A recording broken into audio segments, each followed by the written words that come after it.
Good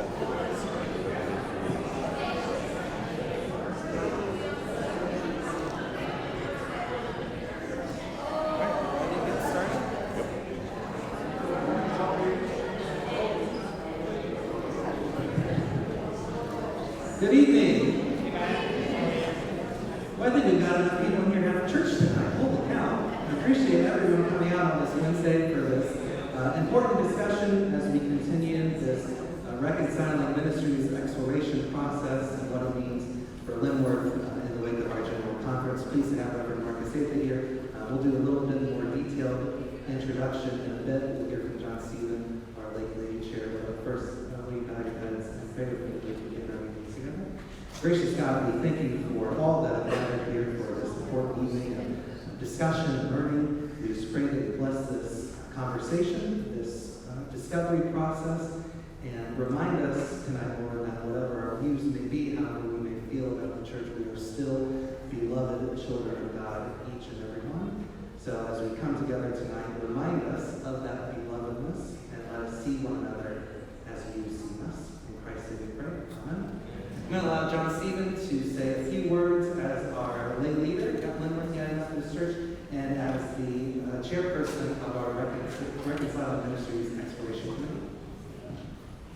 Thanks, Matt. I was asked to just welcome you all here on behalf of the Reconciling Ministries Exploration Committee. That's a mouthful. I don't want to burst Marcus's bubble, but I think part of the attendance may be due to the fact that we have our new minister, Aaron Yosi, here. So if you get a chance when we're done and want to say hi, she's up here. But no, this is an exciting time for the committee. As you know, the committee was put together to simply explore the issue of whether we want to become a reconciling ministry, or part of the reconciling ministry. And as part of that exploration, one of the youth members of our committee suggested, well, maybe we need to find out what it will mean to be a reconciling ministry. And from the mouth of the youth, a very good idea before we get too far down that road. And so the thought was to ask somebody who's been through the process, is with the Reconciling Church, who could kind of explain what it means, as well as to be here to answer questions. And so Marcus has graciously agreed to be part of this and to give us that explanation. So I'll let Matt make the more formal introduction here, but thank you so much for coming. Now, originally, when we had planned this open forum, I think I said maybe 20, maybe 30 would show up. We've probably got about 70 or 80 here right now. So this is supposed to be just kind of an informal time where you can ask any question that you have of what it means to be reconciling, how churches in Central Ohio have wrestled with that topic. Marcus provides a unique insight both as pastor and as district superintendent. But I do just want to lift up that this is an important step in what is our kind of official outline for exploring becoming a reconciling church. This is the document that was approved by our administrative council that has been brought forward by the laity. And what it does is it outlines a step-by-step process for us to follow in this exploration. It doesn't mean the decisions are already made. It doesn't mean that everything has been decided already. But what it means is we're trying to follow a very transparent process so that everyone here at Linworth can know exactly where we are and what steps we are taking. I know we have some folks at the church that say, wow, this is going so fast, just stop and learn some more. And I know we have some folks that say, why didn't we become a reconciling church yesterday? So what we're trying to do is really follow a thorough and transparent process that fairly helps us to discern what this would mean for our church and our ministry. Not just in the wake of General Conference as a reactionary step, but as something that will really set the course for our mission and what we proclaim to the world for years to come. And hopefully you all agree that we don't want that to be merely a reaction to something. We want that to grow prayerfully out of our love for Jesus and our love for our community. So the open forum is an important step. We've already established a lay committee. You hopefully got a chance to take the survey. That was an important step. This open forum is another one. You'll hear some sermons. If you lead a small group of pastors, are more than open to coming and speaking with your small group or your Sunday school class. And there will be other opportunities along the way this year as we continue in this reconciling process. process. But enough from me. We're here to welcome Reverend Marcus Ava. Reverend Ava is currently the lead pastor at North Broadway United Methodist Church. Before that, he was the district superintendent for Cavalier North District. He was actually the person who called me over to serve in this district, so for that, I am forever in his debt. And fun fact, Marcus and I are distantly related because I have Avas in my family from West Liberty, Ohio, which booming metropolis, just about an hour west here of Columbus. But Marcus is able to provide to us a very unique perspective, not only seeing churches through this process as district superintendent, but also now as lead pastor of one of our reconciling churches in North Broadway Methodist Church. So he's here to share that perspective with you tonight, answer any questions that you have. I apologize if we don't get to all questions tonight. If for some reason you feel like you have a question and we run out of time or we don't get to it, please let me know and we'll try to find a way, whether it's later via email or some other method that you can get your questions answered, because we sure want all voices to be heard. So with that, I will welcome Marcus, and let's give him a warm welcome.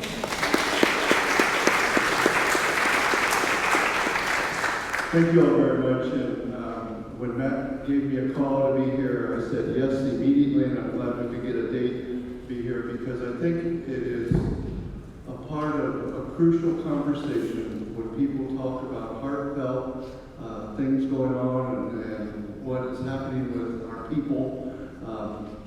Good things can come from that, especially with those kind of heartfelt conversations. So, as a part of crucial conversations, we get to a deeper level of understanding and awakening, and sometimes put some misinformation or myths in the past, and can help us to be all on the same page, or at least have some understanding with each other. One thing before I go to some of the questions, as Matt had said about being the district superintendent, when I would go to a church and when they were looking for a pastor, we would do what was called a profile. And I have a set of questions that I asked to try and get to know the staff parish or the lead team or the administrative board, the church. And I always, one of the questions I would always ask to try and get a sense of, what's the right pastor to bring, would be, would your pastor baptize the child of a same-sex couple? And so often when I would ask that, there would be usually one or two that would say, we would hope not. But then the rest of the committee would usually say, no, I would hope our pastor would. And they would go around and so I said, I need to hear from each of you. And at a church not too far from here, they went around a circle and said, well, we've never talked about that, but my brother is gay, and I would hope my pastor would do that. And the information that comes from those kind of conversations, I think, changes the dynamic of wherever you may be, so that we can all be more together in that kind of understanding. So North Broadway, just a little bit, we've been reconciling for about 15 years. I have just been there 4 years, but I have walked through churches becoming reconciling in a number of cases. So not all churches decided to do it, but many churches did decide to do it. I think there are about 15 churches here in Columbus that are reconciling churches, and at least 5 of them, 5 new ones are like you who are talking about it right now. So let me stop with that. Matt did give me a list of questions. I can go through that, or I can field them from all of you. Why don't we begin, Marcus, just a question that comes from committee that will hopefully broadly answer the general questions, just to get us kick-started. Can you just broadly speak about what it means for a local church to become reconciling, to affiliate with the Reconciling Ministries Network? Just speak to maybe that idea broadly, and then we can open up the floor to maybe some more pointed and detailed questions. Reconciling Ministries Network is a network based out of Chicago, and it has hundreds, if not thousands, of United Methodist churches who are connected to it, so that there's some, just a good connection between churches around the country. As a part of that network, we receive emails, information, or connections, or support if we want to do different programs or different information. That information would come together from that reconcile, whether it's on Facebook or the web page. It's just a great group of United Methodists that are really trying to help all people feel included versus kind of two separate categories of people within. You are, I will open up if anyone has a question for Yes. Oh, here comes Matt with the mic. I'm going to get my step sense back, by the way. I just downloaded the step counter on my phone, so I'm going to try and get that worked out tonight. So I just got back to Florida. We're down there with Congregationalists, although I've been a member here for 39, almost 40 years. What's the relationship between such a church as you talked about and the conference and the bishop? Right, so it's not anything we hide. The bishop knows that we are part of this network of United Methodist churches that is supportive of all people in that. So our bishop is fully supportive of that.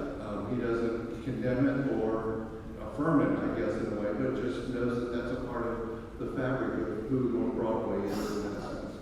And so as a result of being a Reconciling Ministry Network, obviously we would make sure in the use of our language on Sunday morning or in our print that we kind of affirm that welcomeness. And there's a difference between welcoming all people and affirming all people. And that's sometimes what churches have a distinction. Sometimes they have a problem distinguishing that with welcoming and affirming churches. So that's a relationship to the conference, or to the bishop.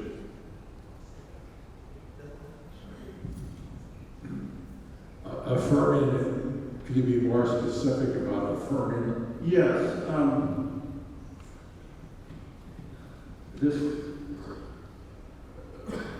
I get kind of passionate about this because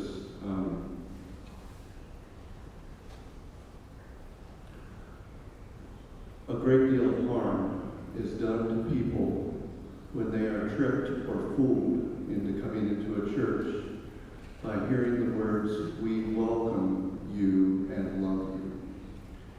And then what we have found, and these stories are from many people on North Broadway, they have gone to these churches who love them, welcome them, and that is a part of what I would call some trickery. And so they are welcomed into the fold, they are loved deeply, and then when the person wants to take the next step, they are told they have to change. They have to go through therapy. They may not be baptized. They may not become members. They cannot be teachers. And the people think, well, you said you love me and welcome all people.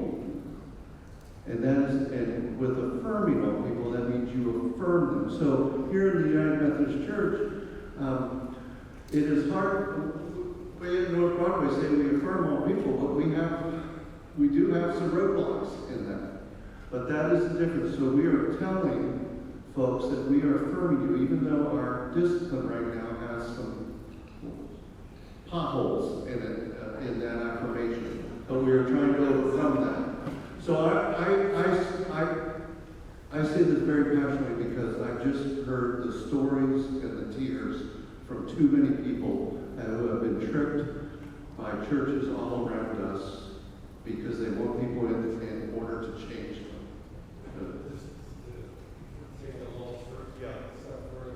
The affirming that also would include same-sex marriages, recognizing and having same-sex pastors, etc. Yes. So we do not try and hide our potholes in our discipline for that.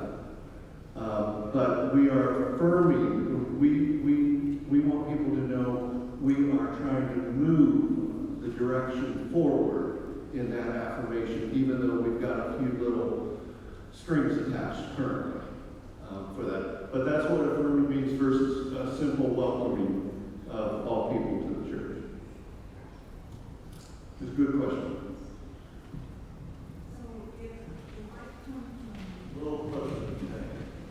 If I have come from, let's say, Wisconsin, Right. and I see Methodist Church, and I come to your church for some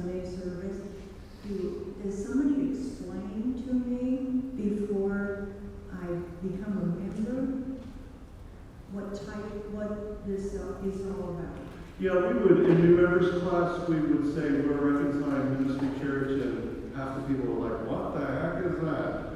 And we would just talk about what that means. And we also, on our website, and actually there's a little thing in our bulletin about that. It doesn't go into all the detail of the bulletin, but on the website you can read a little more, and then in the members class or in conversations, that would happen also. And I think that's a great question because there are actually very few steps to officially become reconciling, but one of those steps is to adopt a statement of inclusion and make that readily available. So whether it's on the website or what have you, one of the benchmarks of becoming reconciling is making sure that statement is shareable so that folks know going into the church, we are a reconciling congregation. I kind of moved over here to make sure I can just walk around. Oh, right there, Matt. Hi, I actually have two questions. So does that mean if the same-sex couple wanted to marry North Broadway would provide the service? Yes, it would mean that not just anybody, if they would be fit for marriage. What my administrative board / leadership team, they have confirmed that we do that. Now, right now, that puts us in some difficult dynamics. So it hasn't happened, but it could happen in that sense. But the leadership team of the church has said, Marcus, we want you to know that if you decide to do this, we will support you and affirm you with that. And that goes all the way to the top? I mean, are you taking the chance of being thrown out of the position? Yes, and that's something I personally have to decide about, but that's something I would not take the chance, but it's too much of an important justice kind of dialogue taking place for me to pull back from that. And I don't know, willing to take a chance is not the right language for it, but being a pastor to all the people in the church is crucially important. And I don't know how to distinguish not being a pastor to everyone in there. So that's the part of it. Clintonville also, we have a very high number of same-sex couples in the neighborhood. So I'm trying to reach out to the people like the discipline calls me to. My other question was, I understand that as a church, we have a lot to lose. For instance, maybe I misunderstood this, but we stand a chance of losing the building. We just paid off $1 million mortgage. What do you know about that kind of thing if we choose to reconcile? Yeah, I would deem that misinformation. What I have understood, and obviously there'll be decisions made, but the deed to this church is with the church, number one. There is a trust clause. If there was a schism or a split, there would be provisions for a gracious exit if the church wanted to go the opposite direction of whatever the vote was. And so, for instance, North Broadway or Linworth or Worthington, whatever, they wouldn't have to give up their building.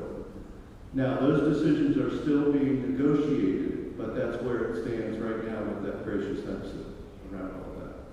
So that let's just say if Linworth wanted to be reconciling and the traditional plan still prevailed in 2020 and a new form of Methodism emerged, Linworth, if it chose, could go with its church into that new form of Methodism.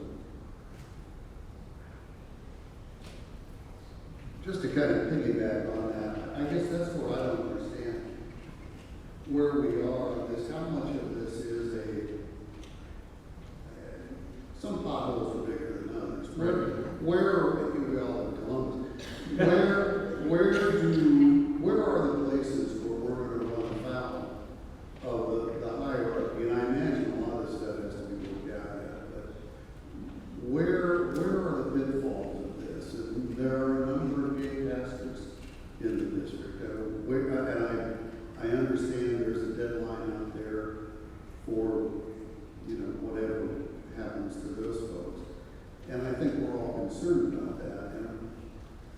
where are the rest of those potholes? Well, my first response to that would be this, and then let me get a little more directly. You know, the church has a full history of how to navigate these so-called metaphorical potholes.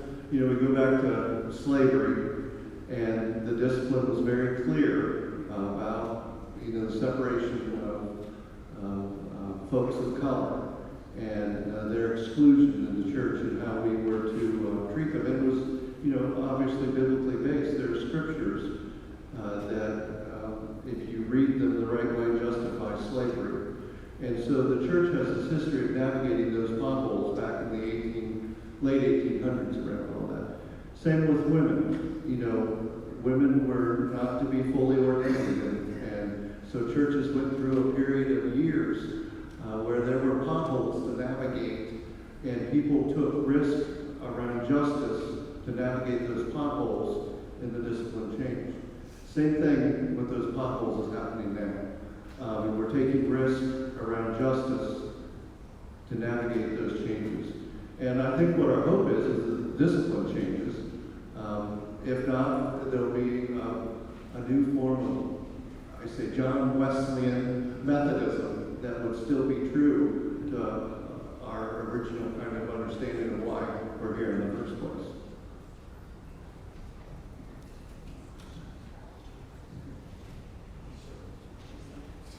Just to be clear about the marriage and the church,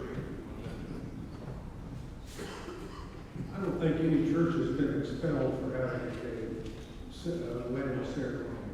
The issue is on the pastor, not on the church. The church can't kick us out, even if we're bad and so.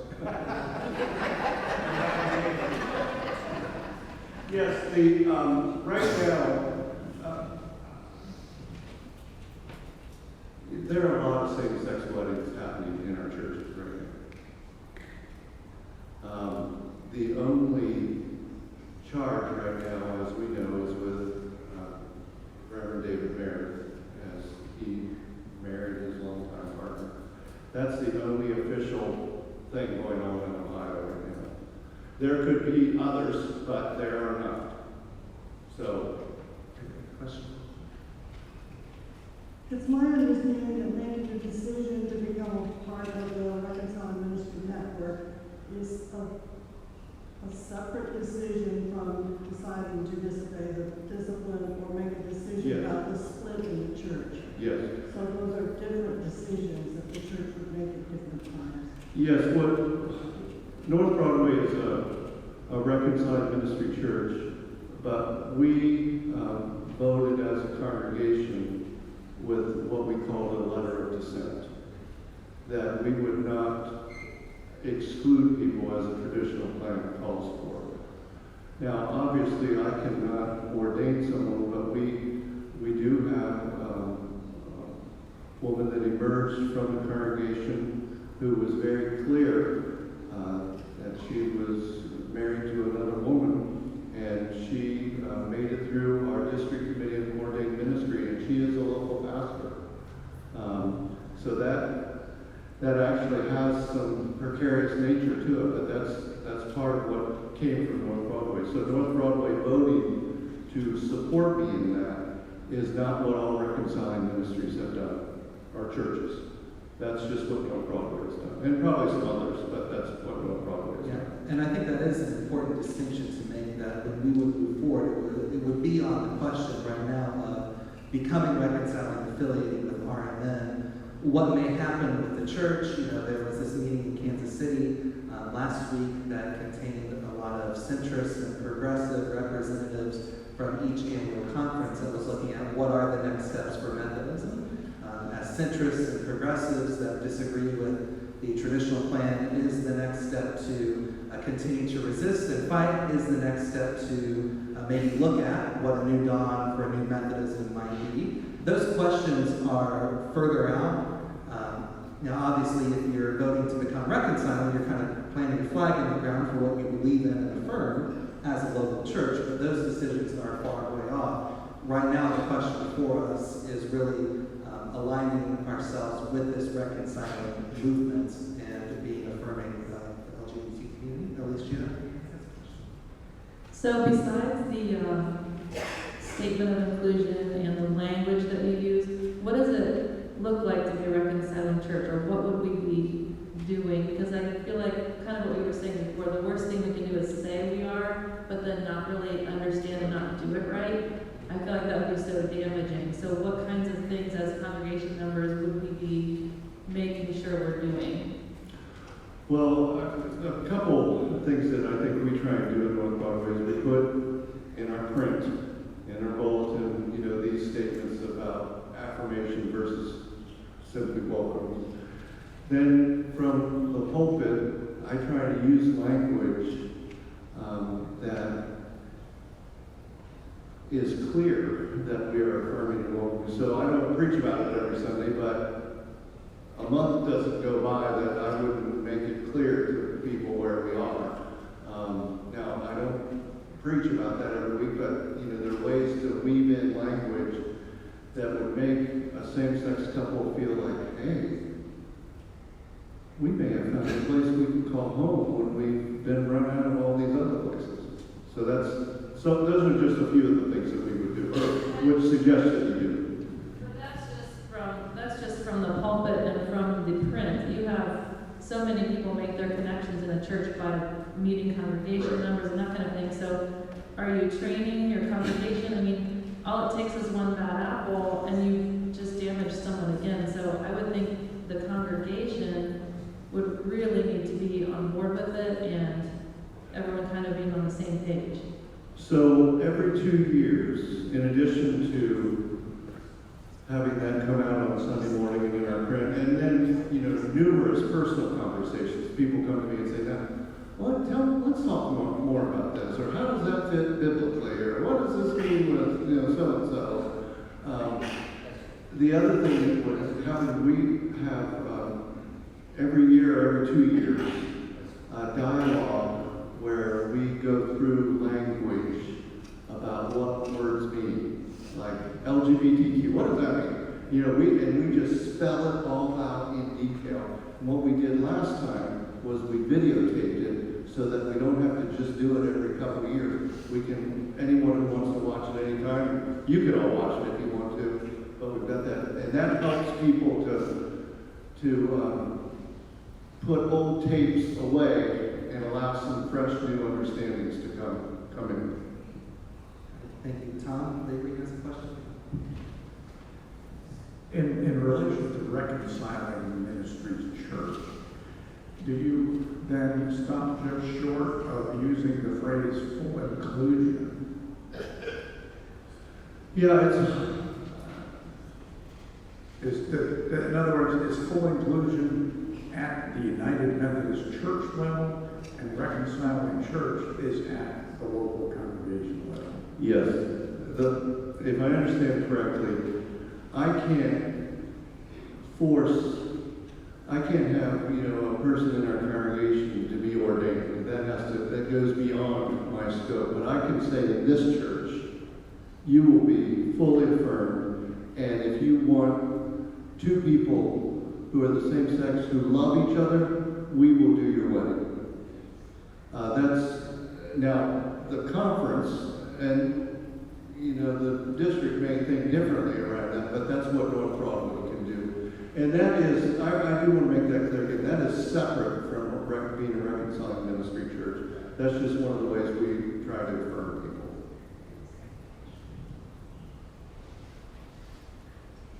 To further develop that from where the question in the back was going, would you recommend or do you dialogue across the church about, with small groups like the Sunday school classes, other groups, having that dialogue so that there's time for conversation as we move in, if we choose to move in that direction?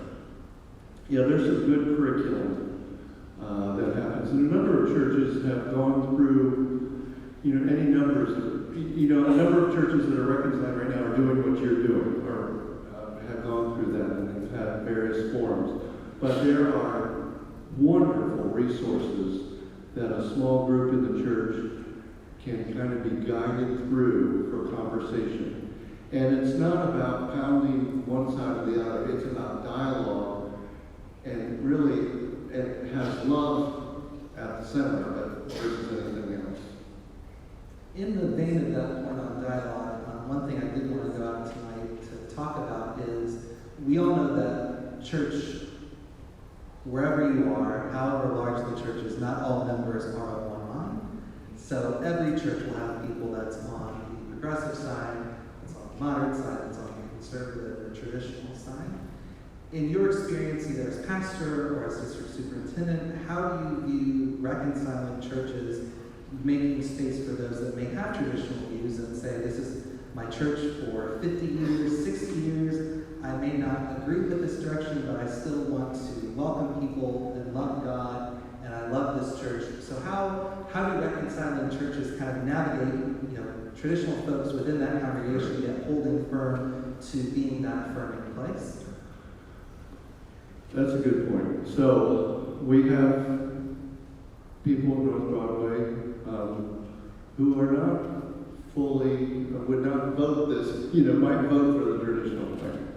But we also, I think what's happened with the folks who are more traditional in North Broadway is they've gotten to know some of our people, and they have fallen in love with them, and they can't dismiss them because they know them and talk to them. For our centrists in the congregation, who maybe have been silent, they have awakened in a huge way. And our United Methodist churches are filled with a lot of centrist people who have been silent for a long time, but now they are finding their voice because they do not like discrimination or separating people out, and are willing to deal with what we call potholes or all that stuff. So that's a part of how North Broadway has been a part. Now our community, as I said, we have several churches around us that are not affirming. They are, that trickery stuff that I was talking about, that happens in some churches right around us. But our community, if you looked at the demographics, and we have a lot of people not going to church. We have about 20% of the people going to church on a regular basis, and about 80% who are going every now and then are not ever at all. And they're looking for something much more affirming in them. But right now, the United Methodist Church kind of has a little bit of a bad reputation about exclusion around us, so we're kind of overcoming. But I want to say, because we put,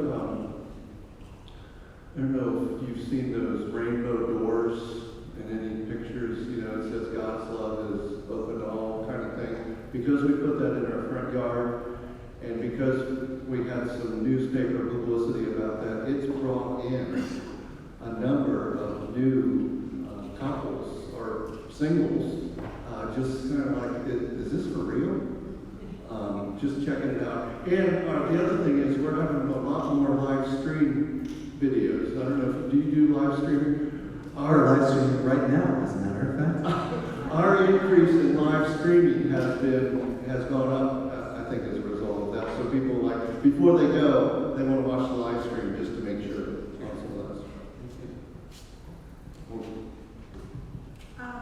I'm assuming we go through this process. At the end of the process, there'll be a vote. Am I correct? That's a bad question. Okay, wait a minute. What determines a passing vote? So, to approve this, it would go to a church conference, and I think the best way that it's been explained to me is that the church, at a church conference, would vote to adopt the statement of inclusion and affiliate with Reconciling Ministries Network. So that would be a church conference decision. It's local to our church. So like we have church conference every fall where we vote on church leaders and the business of the church. You could have it at that point, or you could call a special church conference where every member would be invited and be able to vote on the subject of becoming a reconciling church. It is a simple majority to approve it. Now, the second part of that question is it wise to go into a vote like that if its fate is unclear? So if you go to a vote to become reconciling and it's 51 one way and 49 the other way, whatever way is voted upon, you're going to leave that with the divided church. So that comes to really the wisdom of the laity and the pastors, hopefully I'm not speaking out of turn here, as to whether you would actually take it for a vote. So I think everything I've been told is that it is that vote that will decide it, but it's something that you really want to do if you know the church is ready for it, because were you to vote upon becoming reconciling and it be very divided evenly, you know one side isn't going to be happy, much like we see in our current denomination right now with the way things are and how the divide has deepened. I don't know if you want to speak further to that, Marcus. No, I think sometimes we, congregation will do the 2/3 vote for that if you want to do. It's a matter of taking the temperature and the pulse of the church, and folks feeling what is right to do around the vote. So, it is always dangerous, no matter what you're voting on. If you've got 51-49, those are difficult votes in any case for anything. The name of the organization is the Reconciling Ministries Network. It is based out of Chicago. It is the central really group in the United Methodist Church that works towards LGBT inclusion in the greater church. So the actual name of the organization that we're affiliated with is the Reconciling Ministries Network. They have a good website. If you want to read some of that stuff, you can get on the website for that.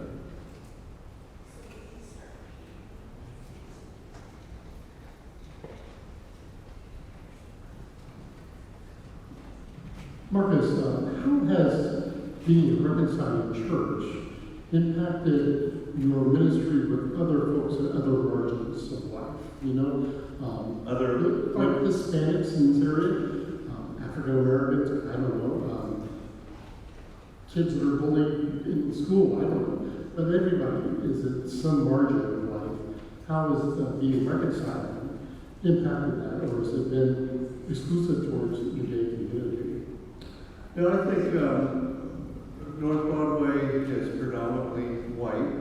I think most of our new members' classes at some point, we usually have a person of color in most of our new members' classes, but it's still definitely a predominantly white congregation. And I'd say there are 50-60 people in our church who are LGBTQ folks. With our churches North Broadway has a satellite church at the Short North, and both, when you put the ministries together, both of our churches around the Clintonville Resource Center and what happens at New Life down at Short North, that's where we are really with a lot of different people of color, or Hispanic people, or folks who are dealing with extreme poverty. And not everyone agrees with where we are, but what's happening is we're creating relationships with people, and we're being clear with folks about where we are, and that's usually received in a refreshing kind of way versus not talking about it or deceiving someone around it.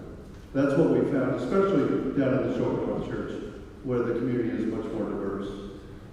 I think that's a great question. Just to piggyback on that, I know you didn't come to hear me talk, but that's the danger of giving a pastor a microphone.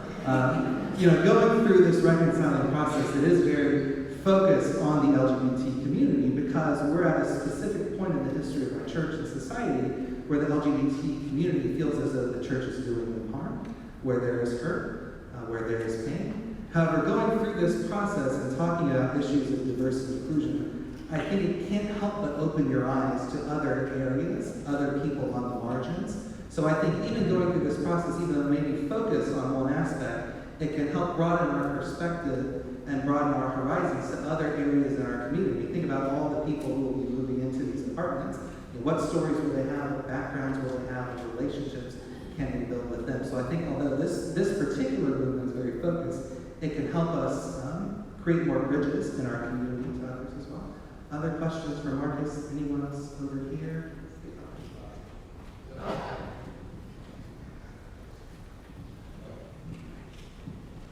So I'm sitting here thinking, which I really do this like late at night, but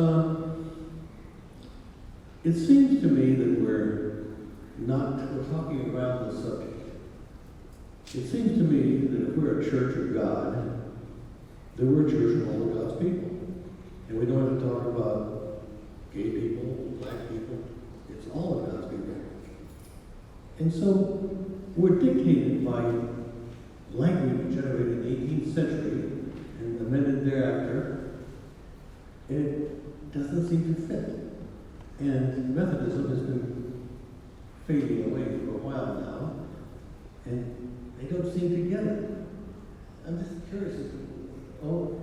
I understand what you're not doing good things. And no problem. I was able to work for 30 years before I came here.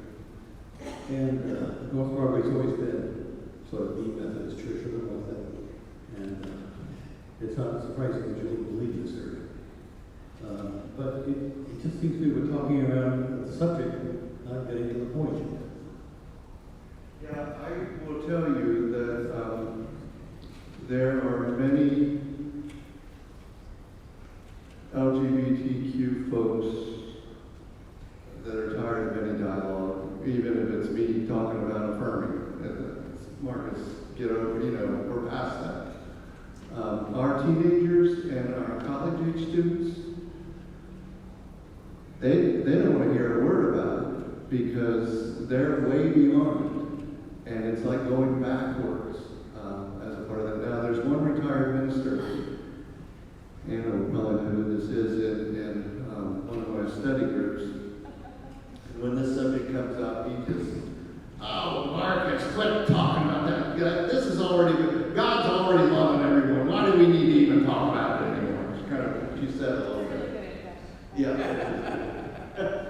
So there is that part that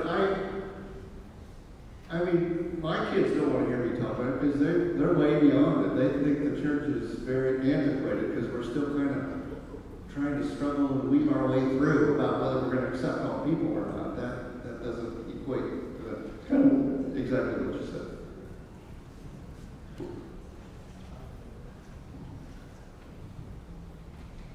Going down the road a little bit further, are there any churches out there who have finally reached the point and said it's futile to keep living a life of resistance, hoping the doctrine will change, and finally say enough's enough, we're going to break completely clean and start a own church and believe that all people are fully inclusive, period?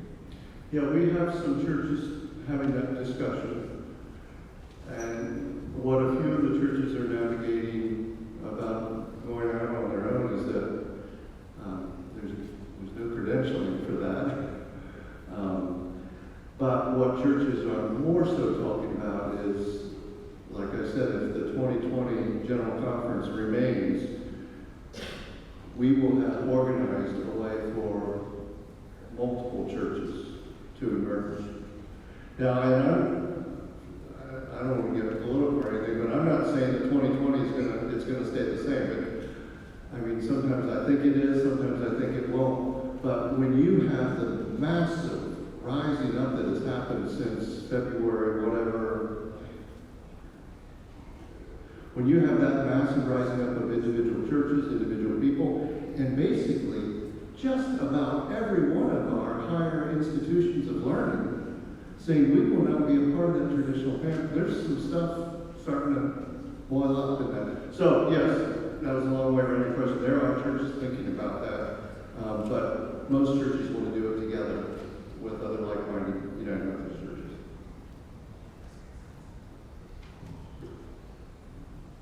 Once we decide that we all are in favor of God's being open and the reconciling concept, how do we now reach to the other side and begin to help them understand that God really does love everybody?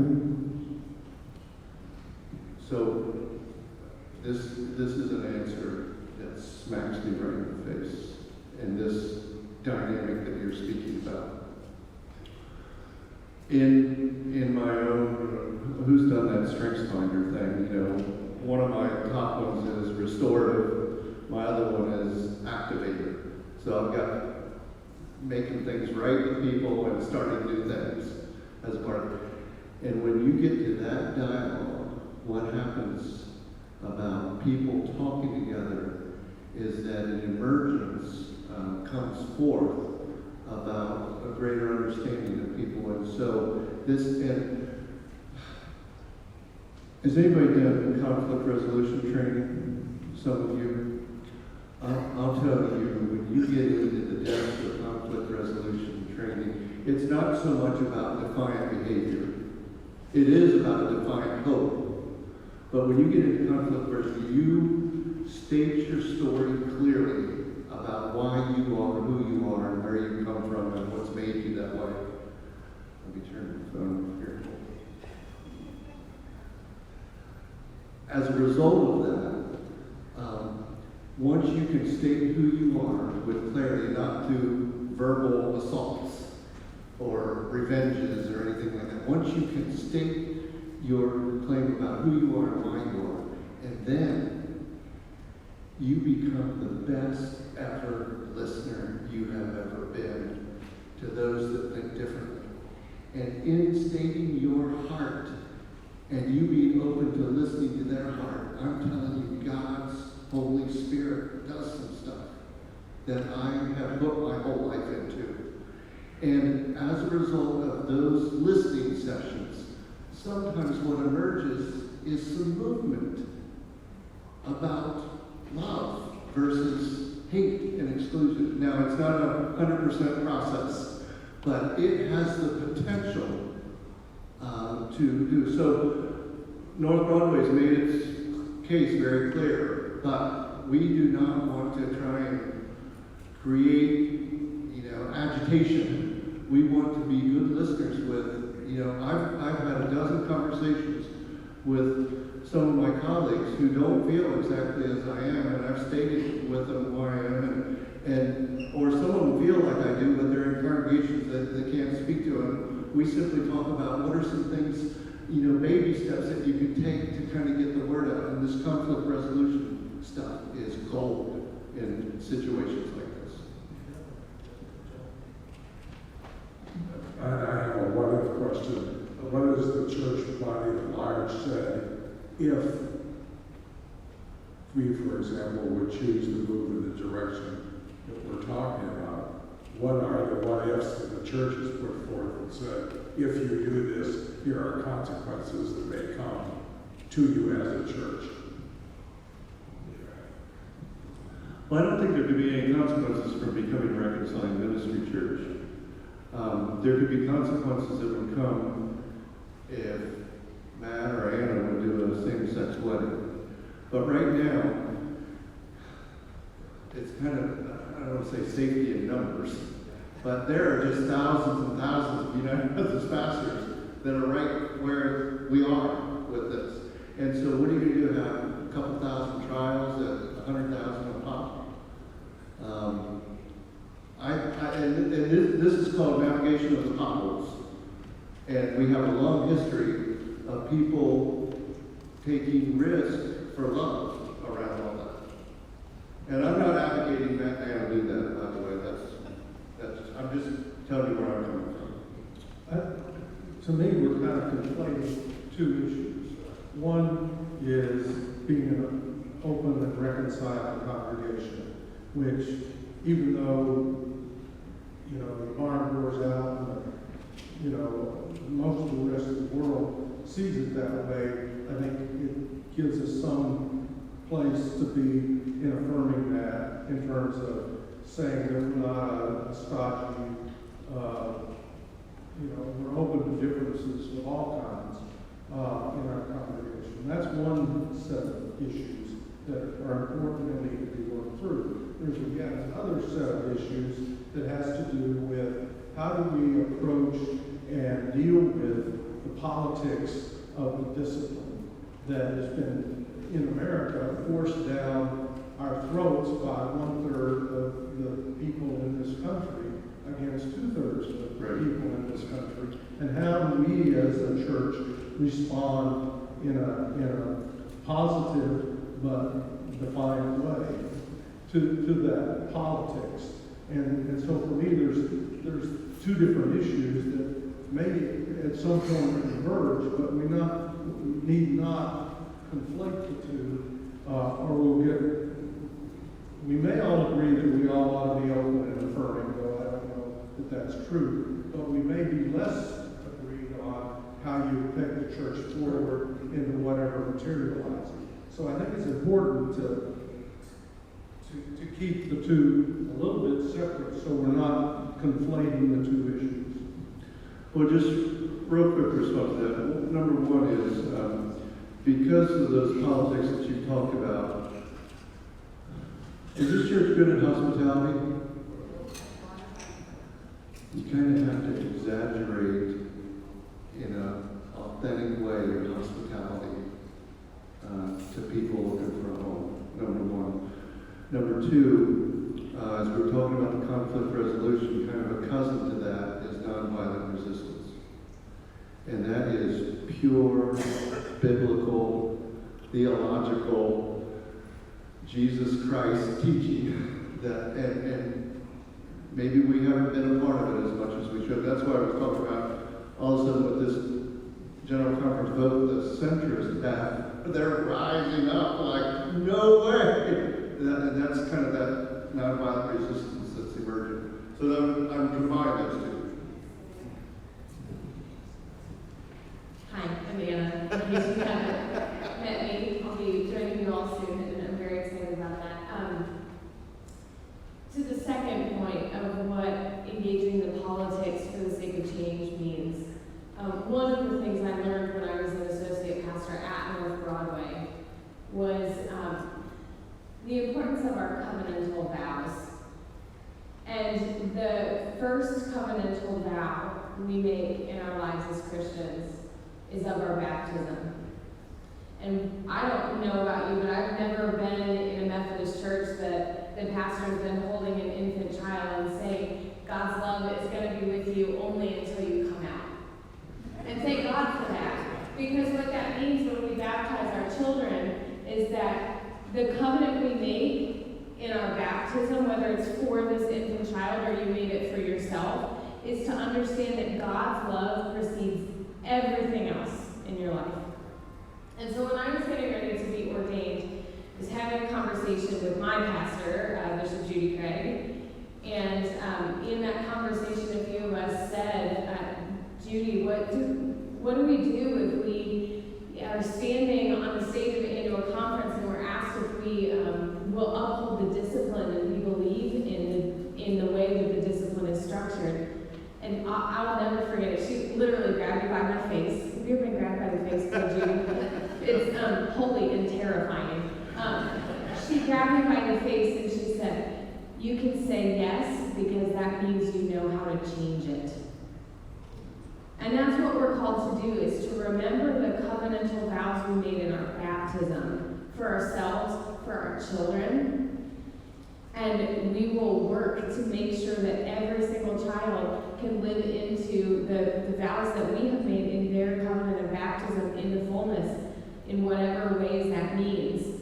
And I think that's where the 2 points come back together, is to say, yes, in talking about affiliating with the RMN is sort of a practical just affiliation to make a statement, but at the same time, we're doing the work of saying by making that statement, we're going to live into that reality for any person who is a part of this congregation.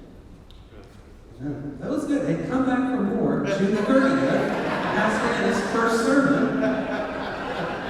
Set your calendars. All right, Dan, and then maybe 2 more questions since we've got just 5 minutes left. Just from a political perspective in your conversations, for churches that go down this path, Have you noticed any kind of sort of political rushback or some circumstance that impacts whether it is staffing or purse strings or the ability to do ministry work? Is there anything, if we go down this path, is there anything we should anticipate and theoretically prepare for as part of the process? Let me answer that by saying, North Broadway is very clear about who we are, and we were just given a great deal of money to start a new church with our DNA from the conference. And maybe that's the best answer to that. I can't say they, but there's a sense that we need more churches like North Broadway. Now, there's probably a sense from some that we need more churches, and I won't name those other ones. But the idea that we weren't hiding who we are.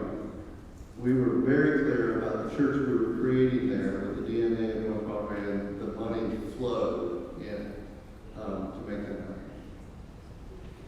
Any last questions for Reverend Hayden?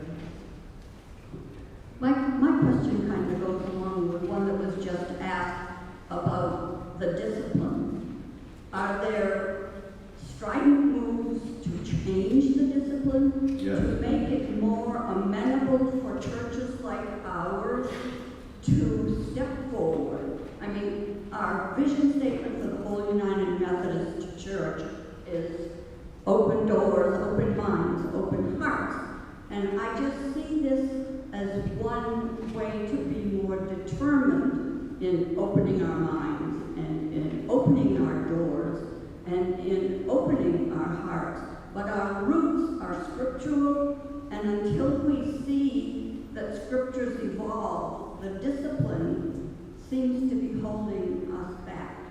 And I just want some assurance that the discipline is going to change so that we can move forward.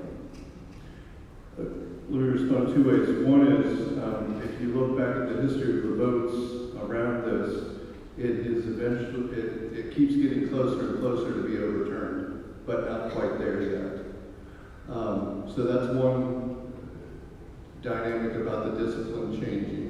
And as Anna said, you can say yes to that question because you know how to change it. That's what has been doing, what people have been going on immensely. The other thing, earlier on I said something about small group studies and a lot of good resources. It is good for the congregation to know how to respond if someone says, well, what's the biblical understanding of all that? You all need to know, you all need to have in your pocket your answer for that.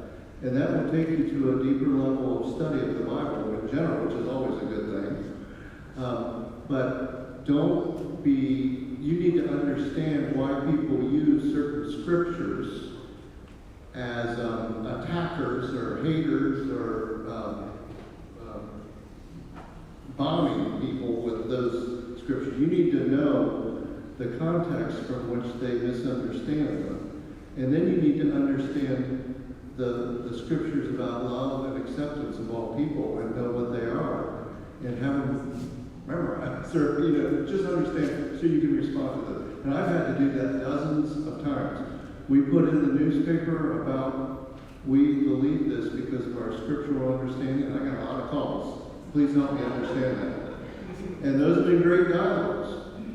And some of the books and resources will give you. You don't have to go search it on your own. You can read some of those books around that. All right, one last question. I think we have time for one more for the audience. If anyone has one last question.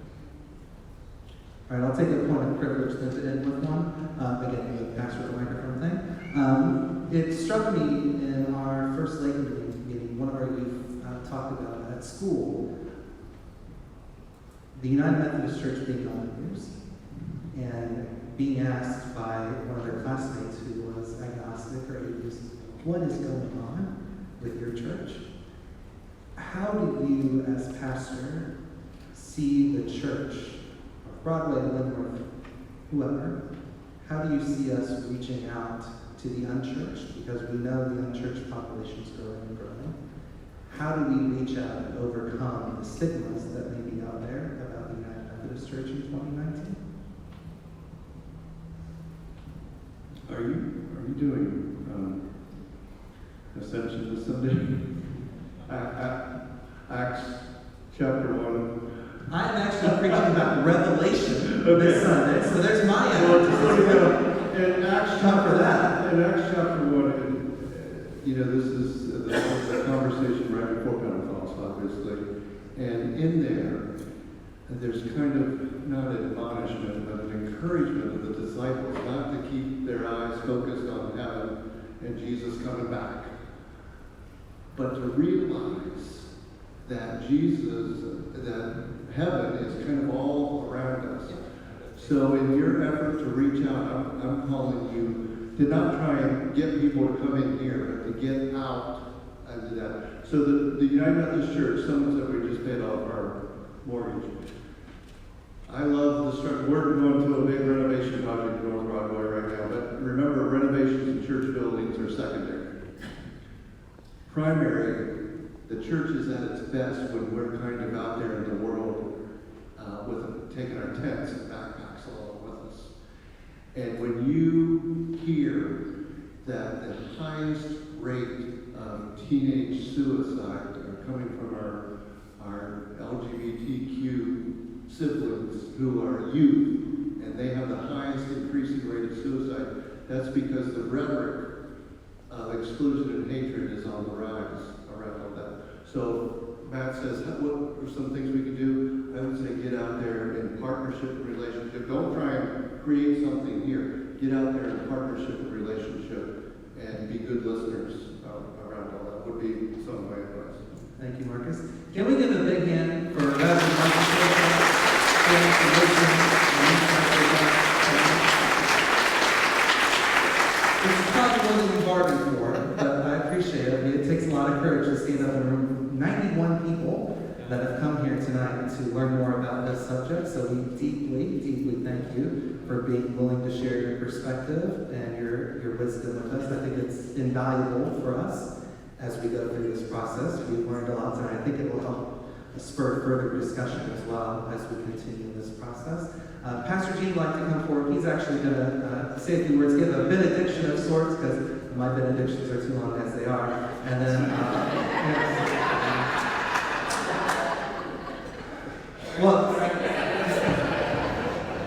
And so I do appreciate all of you being here, and I think the conversation has been rich and helpful. I especially like the fact that we've clarified that becoming a part of the Reconciling Ministry Network simply means that we will be a chapter of a movement that is all about including people who are LGBTQ fully into the life of the church.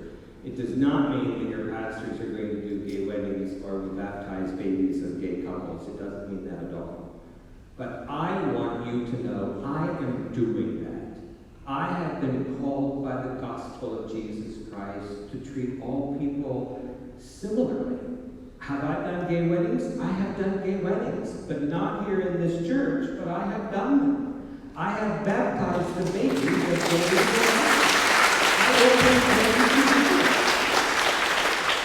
But I do that because I think that's what I have been called to do, and I am willing to risk my license. I am willing to do that. I don't expect Anna and Matt and Marcus to do that, but I'm going to do that. And I would like this congregation and me to be on the same page about that. And if we're not, that's okay, but I'm moving on. I moved on a long time ago because I think this is what I'm supposed to be doing. And it's not just because I'm gay, but it's because I think that's what Jesus Christ has called me to do. I hope you understand.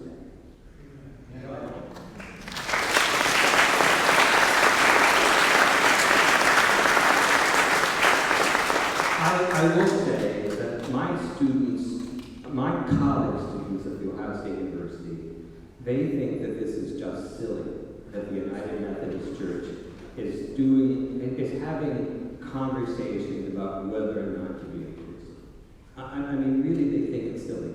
And I'm sad to say that that just turns them off about religion. So they see the Methodist Church as equal to religion. And so they're just turned off by about it. Religion is just off the plane.